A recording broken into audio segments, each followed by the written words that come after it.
Ok, ég ætla að tala við ykkur að mínum mati fullkomlega vannmennasta grunnhráefni í bjórnum, ger. Ég vil meina að það sé gerið sem að geri alla þessa töfra. Það var allir skoðunar hvort að bjóri að vera ljós eða dökkur eða fara að tala humla, þurrhumlun, ægilega vinsælt orð að slá sig með í dag.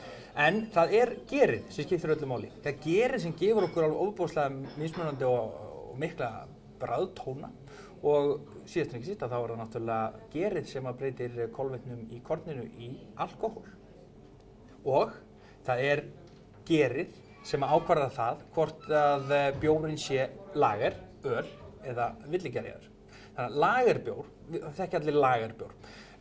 Við drekkum mest af lagerbjór, þetta er til dæmis Gull, þetta er Tuborg, Budweiser, Heineken.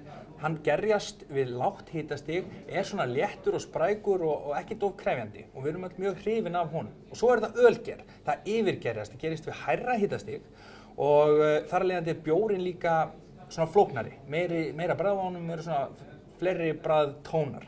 Og ölger getur líka búið til mjög marga mismunandi tegundir af bjór, undirtegundir eins og stát, hveitibjór, rauðöl, brúnöl. Maltöl, íslenska, blanda saman appelsín, ekki slæmt. Og svo er þetta villigerjaða, flesti tengja það nú við Belgíu, svo kallaðan lambic stíl og þessi bjórar taka gjarnan bragð úr því héraði sem þeir eru bruggaðir, kissuber, jarðarber og þar fram eftir götunum, getur googlað rest. Þannig að til að súmera þetta, það er gerið sem gerir bjórinn svona frábæran.